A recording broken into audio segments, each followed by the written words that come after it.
Hello दोस्तों, आप सबका एक बार फिर से स्वागत है मेरे यूट्यूब चैनल पे। तो दोस्तों, आई होप आप सब लोग बहुत अच्छे होंगे। तो आज के इस वीडियो में हम बात करने वाले हैं नायरा व्लॉग की नैन्सी के बारे में।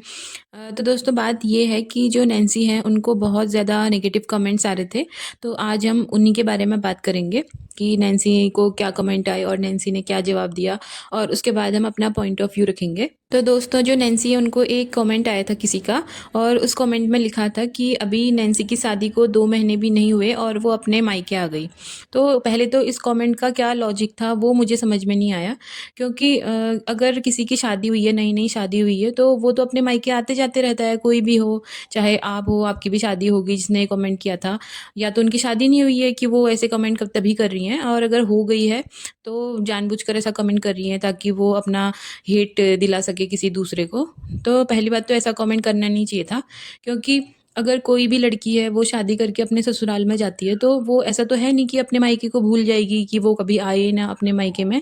और दूसरी बात ये कि हमारा जो मायका होता है उससे हमारी कई सारी यादें जुड़ी हुई होती हैं, क्योंकि उस घर में हमने जन्म लिया होता है। वहाँ पर हमारे मम्मी-पापा, भाई-बहन होते हैं जिनके साथ हमने इतने साल गुज़ारे होते हैं। तो पहली बात तो इस तरह का कमेंट करना कि शादी को अभी 2 महीने हुए हैं और वो अपने मायके चली आई, तो ये ब बात कहना तो सच में बहुत गलत है। या तो उनकी शादी नहीं हुई होगी तभी उन्होंने ऐसा बोला होगा, या फिर वो अपने मायके वालों को भूल गई होंगी जिन्होंने ये कमेंट किया होगा, इसीलिए उन्होंने ये कमेंट नैन्सी को किया होगा। अगर वो भूल गई हैं तो वो उनका अपना इश्यू है। ऐसे मतलब हर कोई नहीं हो सकता कि वो अपने मायके वालों को भूल जाए, क्योंकि मायके में हमको इतना लाड प्यार मिला होता है जिसको मतलब जिसकी हम किसी के साथ कंपैरिजन नहीं कर सकते कभी भी। कि जब तक एक लड़की अपने मायके में रहती है तो वहाँ पर वो फ्री रहती है, वहाँ पे वो कुछ भी चाहे अपनी मर्जी से काम कर सकती है, जब उसका मन चाहे कर सकती है, जब नहीं चाहे कर तब नहीं कर सकती। लेकिन जब कोई लड़की अपना मायका छोड़ के ससुराल जाती है ना, तो उसके कंधों पर एक बहुत बड़ी जिम्मेदारी होती है, क्योंकि उसे पूरा घर संभालना होता है। वहाँ पे अपने सास ससुर के साथ कैसे मैनेज करेगी, ये सब अपने हस्बैंड को का ख्याल रखना है, अपने घर वालों का ख्याल रखना है। तो इन सब चीज़ों को देखते हुए जो एक लड़की होती है ना, उसका नेचर बिल्कुल बदल जाता है शादी के बाद।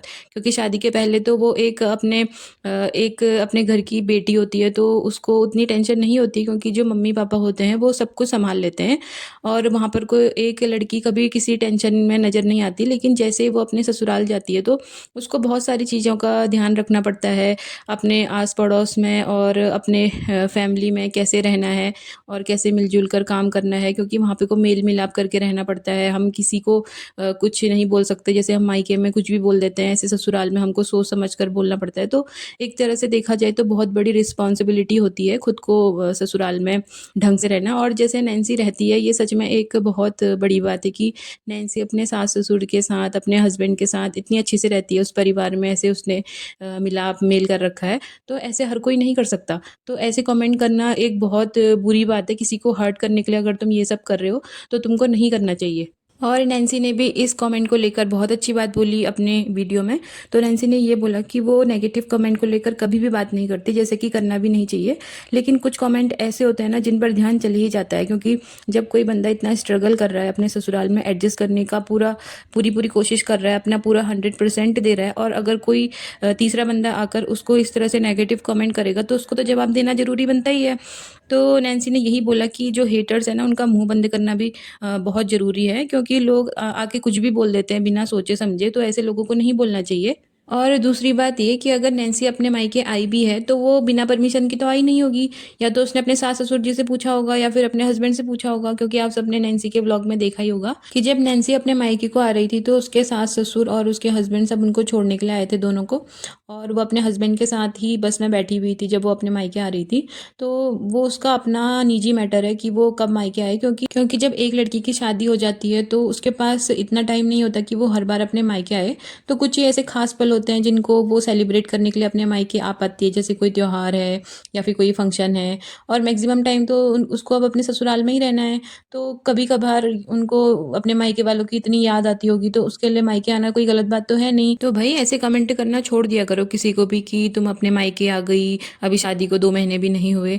अगर कोई बंदा मायके नहीं जाता है तो तुमको प्रॉब्लम हो जाती है, अगर कोई आ रहा है तो भी तुमको प्रॉब्लम है।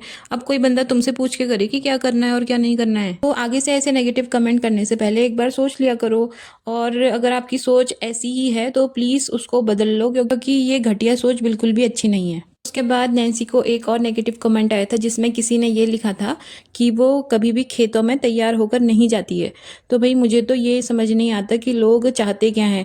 अगर कोई खेतों में सज धज के जाता है तो लोग ये बोलते हैं कि खेतों में कौन तैयार होकर जाता है, और अगर कोई खेतों में सज के नहीं जा रहा है तो लोगों को फिर भी प्रॉब्लम हो रही है। तो मैं ऐसे कमेंट करने वालों को ये बोलना चाहती हूँ कि हर किसी को अपनी अपनी ज़िंदगी अपने तरीके से जीने का पूरा हक है।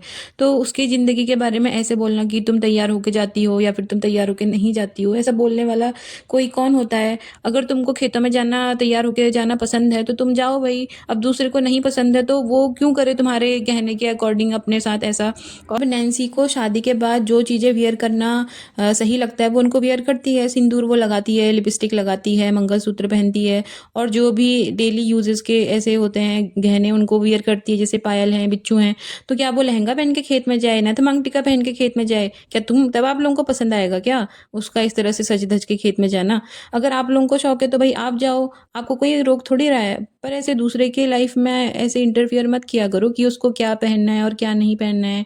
ये उसका अपना निजी मैटर है, तो उसको जैसे सही लगता है वो वैसे रहेगी। किसी को सिंपल रहना अच्छा लगता है तो किसी को मतलब पूरा सज धज के रहना अच्छा लगता है, तो वो उनका आपसी मैटर है भाई, उसमें ऐसे इंटरफियर मत किया करो। तो भाई अगर आप लोग अच्छा नहीं बोल सकते तो बुरा भी मत बोला करो, कम से कम अपने शब्दों की मर्यादा तो रख लो कि आपके शब्दों से किसी को कितना हर्ट हो सकता है, उसको अंदर से कितना बुरा फील होगा, इस चीज़ का तो ध्यान रख लो। अगर आप लोगों से कोई ऐसा बोलेगा तो आप लोगों को कैसा लगेगा। और जो ये हेटर्स होते हैं ना, नैन्सी ने सही बोला था कि जो हेटर्स होते हैं वो उनके अपनों में से ही कोई होते हैं जो फेक आईडी बनाकर ना इस तरह से कमेंट करते हैं, क्योंकि रियल आईडी बनाएंगे तो उनकी सच्चाई सामने आ जाएगी। और अगर कोई अपना इस तरह से आगे बढ़ रहा है तो भाई उसको अप्रिशिएट करो, उसको सपोर्ट करो, उससे कुछ सीखो। ये थोड़ी कि तुम उसको आके फेक आईडी से कुछ भी बोलते जा रहे हो। और दोस्तों आपने देखा ही होगा नैन्सी को कि वो पहले भी सिंपल ही रहती थी और अभी भी सिंपल ही रहती है और वो काफ़ी अच्छी लगती है। तो ऐसा बोलने से पहले लोगों को सोच लेना चाहिए। और जैसे कि नैन्सी की ऑडियंस हमेशा नैन्सी से क्वेश्चन करती रहती है कि उनकी और तारा की दोस्ती का क्या मैटर है, क्या उनकी दोस्ती अभी है या फिर नहीं है। तो इस बारे में नैन्सी काफ़ी गुस्सा होते हुए नजर आई और उसने गुस्से में ऐसा कुछ बोल दिया जिससे ये चीज़ क्लियर हो गई कि अब तारा और नैन्सी की दोस्ती बिल्कुल भी नहीं है, दोस्ती टूट चुकी है। क्योंकि नैन्सी ने ये बोला कि जब से 2025 आया है तो उसने इस साल अपने पास किसी भी नेगेटिव इंसान को नहीं रखा। जितने भी नेगेटिव लोग थे उसने उनको अपने से दूर कर लिया है। और नैन्सी ने ये बोला कि परिवार का सपोर्ट होना सबसे ज़्यादा मैटर करता है, और बाकी उनके हस्बैंड भी उनको काफ़ी सपोर्ट करते हैं। और नैन्सी ने ये भी बोला कि उनके हस्बैंड ही उनके बेस्ट फ्रेंड है। तो आगे से लोग ये ना पूछे कि उनका फ्रेंड कौन है या फिर बेस्ट फ्रेंड कौन है, वो ऐसे क्वेश्चन का जवाब कभी देना सही नहीं समझती। और उन्होंने ऑडियंस को भी ये बोला कि अब कोई भी उनसे ये क्वेश्चन मत करना कि कौन उनका बेस्ट फ्रेंड है। और नैन्सी ने ये भी बोला कि जो बेस्ट फ्रेंड वगैरह जो ये वर्ड होता है वो कुछ नहीं होता है। इन बातों से नैन्सी की यही लग रहा था दोस्तों कि उनको बहुत बड़ा धोखा मिला है एक तरह से, जिस तरह से तारा ने उसके साथ बिहेव किया। क्योंकि तारा को कहीं ना कहीं उसकी हेल्प करने के लिए सामने आना चाहिए था, सफाई देने के लिए, क्योंकि यहाँ पे कोई छोटी मोटी कंट्रोवर्सी की बात नहीं थी, जबकि नैन्सी की फैमिली की इज्जत की बात थी। तो ऐसे में चुप रहना तो गलत ही लगा मुझे। और साथ ही नैन्सी ने ये भी बोला कि जो लोग उसकी ज़िंदगी में थे वो थे और अब वो नहीं भी हैं उसके साथ, तो नैन्सी को कोई फ़र्क नहीं पड़ता इस बात से। तो दोस्तों इस बात से तो बिल्कुल क्लियर हो गया कि अब नैन्सी और तारा की कोई बात नहीं होती और आगे भी शायद इसकी कोई उम्मीद नहीं है। और दोस्तों जैसा कि आपने देखा था कि नैन्सी की शादी में बहुत सारे यूट्यूबर्स आए थे और बड़े बड़े भी यूट्यूबर आए थे उसमें। आप समझ गए होंगे कि मेरा इशारा किस ओर है, जिन्होंने नैन्सी की फैमिली की इतनी इंसल्ट करी थी जो कि उनको नहीं करनी चाहिए थी, जैसा मैं अपने काफ़ी वीडियोज़ में बोल चुकी हूँ। क्योंकि चलो नैन्सी तो नई जनरेशन की है, वो इन सब बातों को भूल भी जाएगी, लेकिन नैन्सी के मम्मी पापा उन्होंने कितनी मतलब मेहनत करी होगी अपनी इज्जत कमाने के लिए, अपनी पूरी ज़िंदगी लगा दी, कैसे वो समाज में रह रहे हैं, कैसे उन्होंने समाज में अपनी इज्जत को बरकरार रख रखा है लोगों के बीच में। और कोई इस तरह से आके एक सेकंड में ही उनकी इज्जत की धज्जियां उड़ा देगा तो ऐसे तो किसी को भी अच्छा नहीं लगेगा। और हो सकता है कि नैन्सी इस बात को भूल जाए अपनी लाइफ में कभी, लेकिन उसके मम्मी पापा तो इस बात को कभी नहीं भूल पाएंगे। क्योंकि एक इंसान की जो इज्जत होती है ना वही सबसे बड़ी होती है, और अगर वही कोई इस तरह से उनको बेइज्जत करेगा समाज में तो वो इंसान कैसे भूल सकता है कि एक बंदे ने आकर कैसे मतलब उनको इस तरह से सोशल मीडिया पे बदनाम कर दिया इतने बड़े समाज के सामने, क्योंकि आजकल हर कोई सोशल मीडिया से जुड़ा हुआ है, चाहे वो नैन्सी के रिश्तेदार हों या फिर कोई और हो। तो ये बात बहुत अच्छी है कि नैन्सी के ससुराल वाले इतने अच्छे हैं, इतने सपोर्टिव हैं कि उन्होंने नैन्सी को समझा, उनकी फैमिली को समझा और उन्होंने ये बोला कि उनको इस चीज़ से कोई फ़र्क नहीं पड़ता कि किसने क्या बोला। अगर वो लोग इस बात को सीरियसली लेते तो शायद नैन्सी को कुछ फ़र्क पड़ता और बुरा भी लगता। लेकिन यहाँ पे परिवार वालों ने नैन्सी का बहुत सपोर्ट किया, तो वो सबसे अच्छी बात है। बाकी लोग तो बोलते रहते हैं, उनको क्या बोलना है, ये सोचते तक नहीं। और ये लोग वही होते हैं ना, जो अपनी बुराई, जो गलती करने पर भी बुराई नहीं सुन सकते। जैसे जो ये बड़े-बड़े क्रिएटर हैं ना, ये चाहे कितने भी गलत काम करे, अगर कोई इनके बारे में कुछ कहता है, इनकी गलती इनको दिखाता है और इनको आईना दिखाता है, तो ये जो बड़े-बड़े क्रिएटर होते हैं, ये लोग इतने आग बबूला हो जाते हैं ना कि अपनी बुराई तक नहीं सुन सकते और इनके कानों से ना खून निकलने लग जाता है इनकी बुराई सुनकर।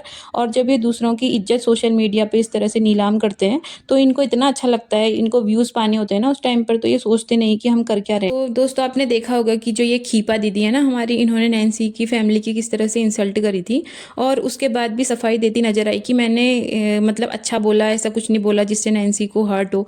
और मैं खीपा दीदी को यही बोलना चाहती हूँ कि अगर आपको कोई आईना दिखाता है आपकी गलतियों पर, तो आप तो उसको इतना कुछ सुना देते हो, जैसे आप इतने साफ सुथरे होंगे, दूध के धुले होंगे, तो आप अगले बंदे की इस तरह से इंसल्ट कर रहे हो, उसके घर पे जा रहे हो, खाना खा रहे हो, पानी पी रहे हो, उनके सामने इस तरह से दिखावा करके और अपने घर लौट कर इस तरह से उनको बेइज्जत कर रहे हो। क्या ये अच्छा है? दूसरे का घर का नमक खा के उन्हीं की थाली में छेद कर रहे हो। मतलब कोई तुमसे सीखे ऐसे करना। तो दोस्तों, मुझे आज के इस वीडियो में नैन्सी के बारे में ये सब कुछ बताना था कि नैन्सी कितना गुस्से में थी और गुस्से में उसने क्या कुछ बोला। एक तरह से उसने उन क्रिएटर्स को भी निशाना साधा जिन्होंने उसके घर आके नैन्सी की इंसल्ट करी थी बाद में, और अपनी फ्रेंडशिप के बारे में भी बहुत कुछ बोला और ये सब क्लियर कर दिया कि अब उनके और तारा के बीच में ना कोई बात होती है और ना पहले जैसी कोई दोस्ती रही। और उन्होंने अपनी ऑडियंस को ये भी बोला कि आगे से कोई भी उनको ये क्वेश्चन मत करना कि उनकी फ्रेंडशिप अभी है या नहीं है, या फिर उनका बेस्ट फ्रेंड कौन है। उन्होंने ये बोला कि अब उनके हस्बैंड ही उनके बेस्ट फ्रेंड हैं और फैमिली ही सब कुछ है, दोस्त वोस्त तो कुछ नहीं होते।